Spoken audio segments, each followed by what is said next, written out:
Hi guys, so today what we are going to learn will be where we left off yesterday. So to save some time, I've already drawn the graph of a circle, and I was going to about to draw the graph of a semicircle, but I thought I should do it during the video.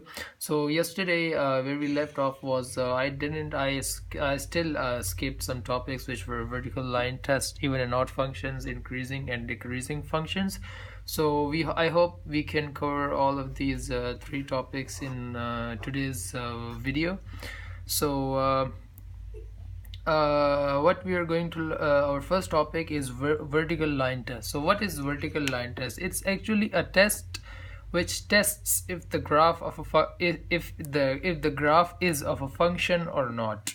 So and actually, recalling the definition of a function, where you can have a single or unique range for every domain you input into a function. So for example, there's f of x equals y. So for every f of x, there will be a unique y or single output. So this is your domain, and this is your range. So for example, if I draw a graph of a circle, so here I have drawn a graph and I have drawn a circle on this graph, the graph of a circle. So, and I draw a vertical line here and I draw a horizontal line here. So we are going to do a test on this graph, whether it is a graph of a function or no. So I have drawn a vertical line and it is touching on 2 points of the graph here. And in vertical line test, on when you draw a vertical line on a graph, it can if it is a graph of a function, it should touch the graph at only 1 point. The vertical line should touch the graph at only 1 point. That will be a function. But if it touches on more than 1 point, that is not a function. And here I have drawn a horizontal line. So on this horizontal line, it can touch the line or the graph at as many points as it wants. It won't affect the restriction. We are only restricted for our this vertical line. So vertical line should only touch the graph at only 1 point, but here it is actually touching on 2 points. So this is not a function. Okay, let's think logically. So this vertical line, what this vertical line parallel to y-axis, what it's actually showing is the range of the function. So that is y, or f of x. This is the range. And what this horizontal line is showing you the domain. So x, which is your domain. So for every x you can have a unique y, but here for one x we are having two outputs, two y's, or two f of x, which is wrong. But here what this horizontal line is showing, it's showing that for two different x, for two different inputs, you can have the same output, that is f of x. So you can have as many points touching on a horizontal line of a graph as it wants, but for a vertical line it should only touch at a single point rather than touching on more than 1 point. So that will be, so this is not a function. Now let me graph another function. So let me graph another function that is of a semicircle. So okay, I drew it a little like this. All right, so this is a graph of a semicircle. So here let us draw a vertical line, and here a horizontal line. So this is a function because the vertical line is touching this graph at only 1 point. So that means that for one x, for one input, there's only a single and unique output, that is y f of x equals y. And here, as I stated before, you can have as many points touching the horizontal line as it wants, but for a vertical line it should only touch 1 point. So here it's touching 2 points, and here it is touching only a single point. So this is a function. And same if we draw a semicircle that is on the negative of that is like this, just like this. So here, this is, I'm drawing it a little roughly, but you know, you get the idea. So here the horizontal line is touching at 2 points, but the vertical line is touching at 1 point. So that is why this is a function, and this is not a function, this is not a function. Alright, so that was all about vertical line test. Now let's come to our increasing and decreasing functions. So what are increasing and decreasing functions? For example, let me draw a graph of f of x equals x square, or you can also write f of x as y. So y equals x square. So let me just graph this function. So here we have a rough graph, and here we graph this y equals x square. So this is the graph of y equals x square.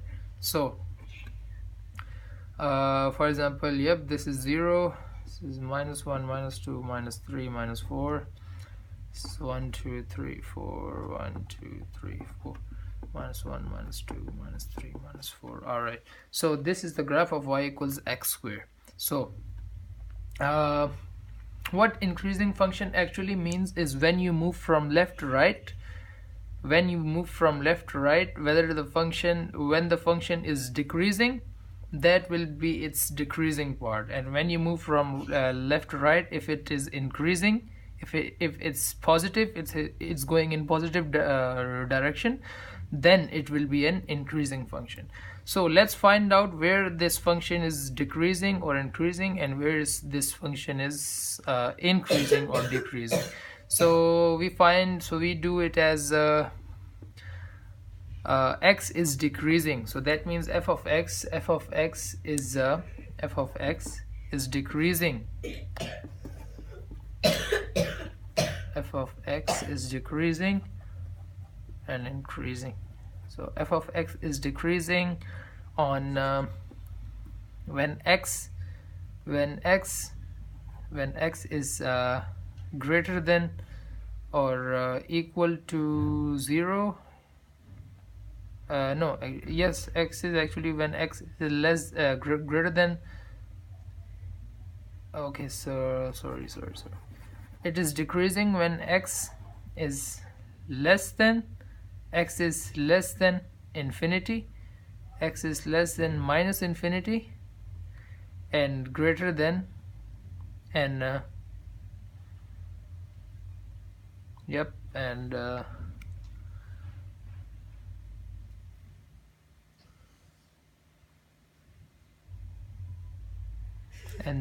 greater than or equal to 0. No, that is not. Okay, so first let's see where it is increasing. So it is increasing at when x is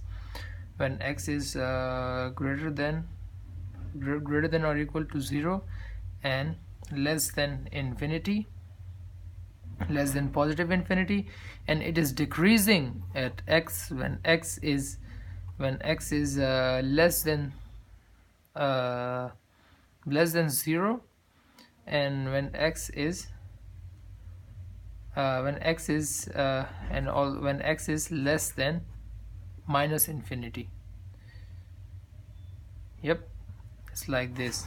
So when x is less than infinity and greater than or equal to 0, or not equals, or greater than 0 and less than infinity, it is an increasing function. So here this is an increasing function, because when we move from left to right, it is increasing. And here when we move from left to right, it's actually decreasing. So where it's decreasing, it's when x is less than 0, when x is less than 0, and when x is less than minus infinity. So here it is decreasing, and here it is increasing. So that was an increasing function and decreasing function.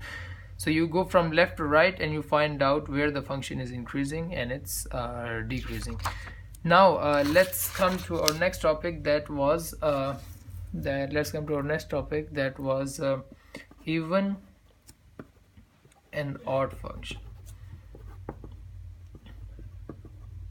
So what is even and odd function? Let me first write the identification for them. So if f of x is equal to f of minus x,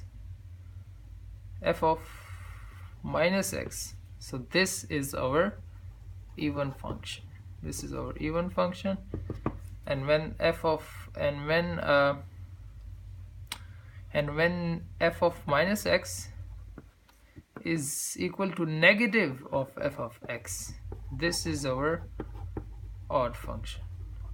So what does this actually means? Let me draw some graphs and let me give you guys an example so you guys can understand what this actually means. So let me draw the graph of x equals y equals x squared, or f of x equals x squared. So its graph is going to be like this.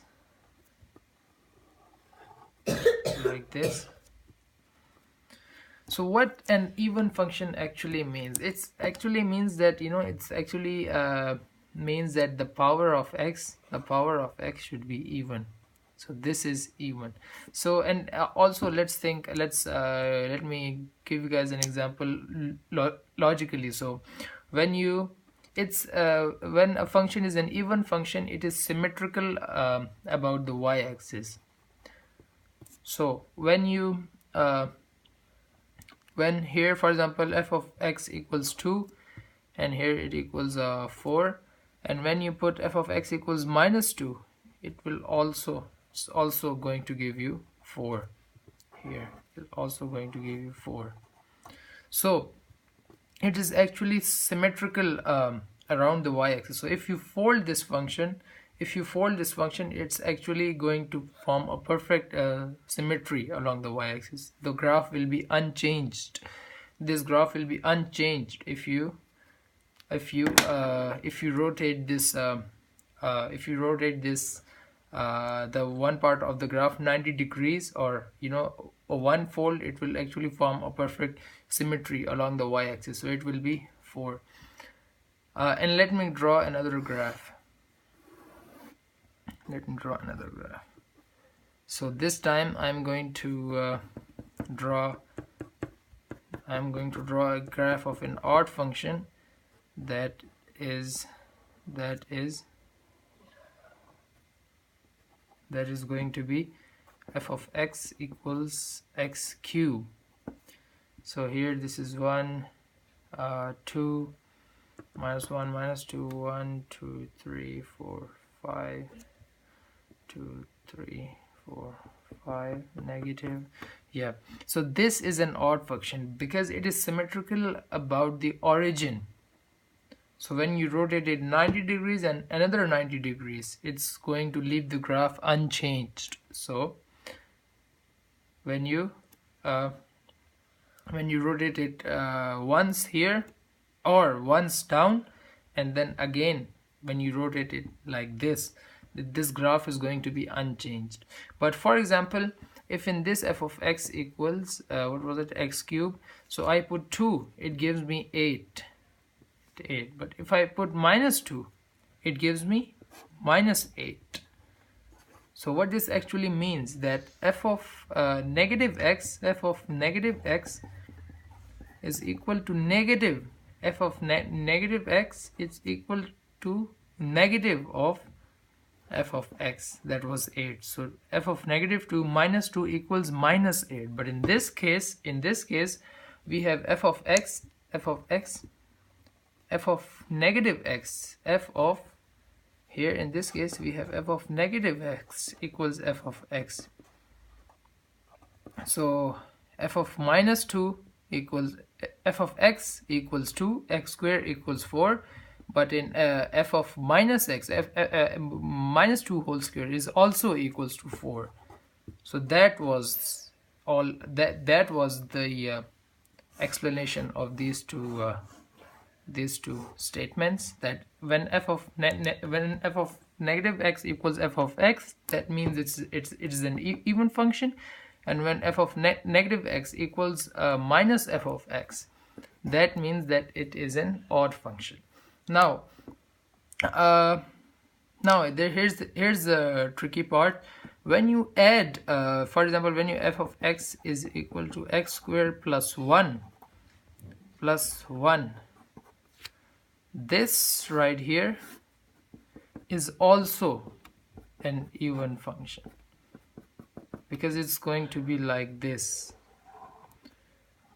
But why is it an even function? Because it is an even function because it's right now it is also, because after adding 1 to the function, it is still symmetrical along the y-axis. So when you rotate it 90 degrees, or when you rotate it once, when you fold it once, it will actually leave the graph unchanged again. So it is an even function. But same when you do f of x equals x cube plus 1, or f of x equals x plus 1, what's it going to do? It is not going to be an odd function, because f of x is like this. So this right here it is an odd function because it is symmetrical along the origin. But f of x equals x plus 1 will be like this. So if 1 is here, it's going to be like this. Now it is not an odd function because it is not symmetrical along the origin. It is now, because right now it is not symmetrical along the origin because it's not on the origin. So that is why f of x equals x plus 1 is not an odd function, but when you add 1 to an even function, it is still an even function. Thank you guys, that was it from me. I hope you guys learned a little bit about even and odd functions, increasing and decreasing functions, and vertical line test. Thank you very much, guys.